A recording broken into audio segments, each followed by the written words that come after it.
আসসালামু আলাইকুম। আমরা জানি যে ভারত এবং পাকিস্তানের মধ্যে কাশ্মীর প্রসঙ্গে যখন উত্তেজনা সৃষ্টি হয়, ২ দেশের মধ্যে বিরোধ সৃষ্টি হয়, তখন কিন্তু পাকিস্তানকে পানি বন্ধ করে দেওয়ার হুমকি দিয়েছে। ইভেন সিন্ধু নদীর যে পাকিস্তান এবং ভারতের মধ্যে যে চুক্তি ছিল সিন্ধু নদীর পানি বন্টনের, সেটা কিন্তু ভারত লঙ্ঘন করেছে। এবং আমরা দেখলাম যে ভারত পাকিস্তানের সাথে যে ড্যাম ছিল বা বাঁধ ছিল, সেটা কিন্তু ছেড়ে দিয়েছে। তখন কিন্তু পাকিস্তানের বন্যা হয়েছিল। গতবার যেমন আমাদের সময় তারা সেম কাজ করেছিল। তো সেই প্রসঙ্গ নিয়েই পাকিস্তানের প্রতিরক্ষা মন্ত্রী তিনি বলেছেন যে পানি প্রবাহ বন্ধ করলে তা যুদ্ধের কাজ হিসাবে গণ্য হবে। এটা বলেছেন পাকিস্তানের প্রধানমন্ত্রী ও পররাষ্ট্রমন্ত্রী ইসহাক দার। তিনি হুঁশিয়ার উচ্চারণ করে বলেছেন, পাকিস্তানের পানি প্রবাহ যদি বন্ধ বা বাঁকানো হয় তবে তা যুদ্ধের কাজ হিসাবে বিবেচিত হইবে। সিএনএনকে দেওয়া এক সাক্ষাৎকারে দার বলেন, জাতীয় স্বার্থে কখনো কখনো দেশগুলোকে কঠিন সিদ্ধান্ত নিতে হয়, যেমনটা আমরা ৯ মে রাতে নিয়েছিলাম। তিনি বলেন, উভয় দেশের মধ্যে পারস্পরিক সম্মান ও রাষ্ট্রীয় পরিপক্কতা বজায় রেখে ইতিবাচক পথে এগিয়ে যাওয়া জরুরি। আমরা চাই পুরো প্রক্রিয়াটি মর্যাদা ও পারস্পরিক শ্রদ্ধার সাথে এগিয়ে যাক। এটা বলছেন পাকিস্তানের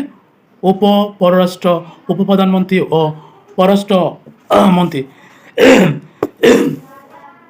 তিনি আরও বলেন যে পাকিস্তানের অবস্থান পুনর্ব্যক্ত করে তিনি বলেন যে আমরা চাই সব বিষয়ে আলোচনা ও কূটনৈতিক পথে সমাধান হোক, যাতে দীর্ঘমেয়াদী শান্তি ও স্থিতিশীলতা ভিত্তিতে গড়ে ওঠে।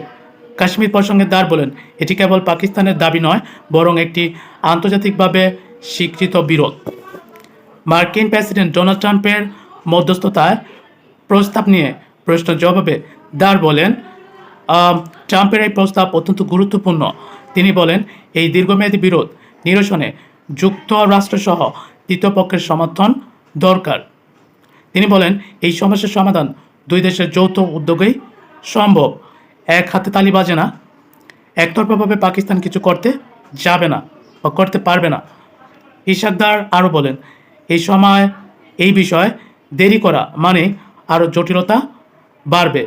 তিনি বলেন, সময়ক্ষেপণ এড়ানো সকল পক্ষের স্বার্থেই জরুরি। পাশাপাশি তিনি স্পষ্ট করে জানান, পাকিস্তান উত্তেজনা বাড়াতে চায় না এবং দেশটি ইতিমধ্যে তার কৌশলগত ভারসাম্য ও সার্বভৌম মর্যাদা দেখিয়ে দিয়েছে।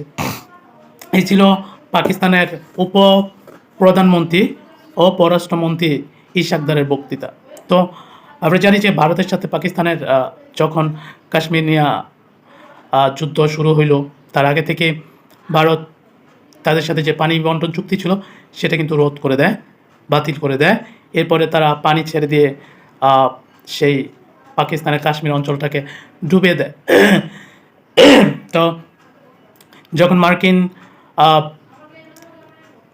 মার্কিন পররাষ্ট্র উপদেষ্টা বা মার্কিনের মধ্যস্থতায় যখন তার সাথে কথাবার্তা বলা হয় এই যুদ্ধবিরতির ব্যাপারে বা যুদ্ধ বন্ধের ব্যাপারে, তখন তিনি এই কথা বলছিলেন যে পানি বন্ধ যদি হয় তাহলে সেটা হবে যুদ্ধের একটা পথ, যুদ্ধের একটা ওয়ে।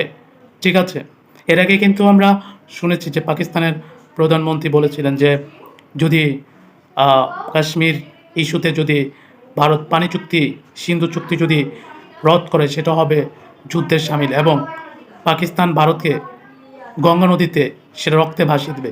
এরকম কিন্তু একটা বক্তৃতা পাকিস্তানের পক্ষ থেকে এসেছিল। তো সেটা কিন্তু পাকিস্তান অনেকটা করিয়েও দেখেছে। অনেকে বলছে যে পাকিস্তানের থেকে ভারতের যা ক্ষয়ক্ষতি হয়েছে তা ২২ গুণ বেশি। ঠিক আছে, তো এখন যেহেতু যুদ্ধবিরতি হয়ে গেছে, বাকিগুলো যদি স্বাভাবিক না হয় তাহলে তো যুদ্ধবিরতি দিয়ে কোনো লাভ হইল না। ঠিক আছে, যেই প্রেক্ষিতে হোক যুদ্ধবিরতিটা হয়েছে, এখন সবগুলো চুক্তি তাদের সাথে যেভাবে আগে সচল ছিল, বিশেষ করে পানি চুক্তিটা, সেটা তো তাদের সচল থাকতে হবে, নাহলে তো পাকিস্তান আবার ওদিকে সমস্যায় পড়ে যাবে। কারণ পানির সমস্যা তো চাইলে কেউ সমাধান করতে পারবে না, তাই না?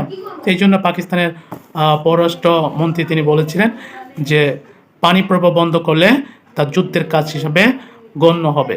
ঠিক আছে, পানি প্রবাহ বন্ধ করলে হয়তো বা তারা আবার নতুন করে কোনো পদক্ষেপ নেবে, এই আর কি। তো দেখা যাক কী হয়, আমরা সেই অপেক্ষা রইলাম। ভালো থাকবেন, আল্লাহ হাফেজ।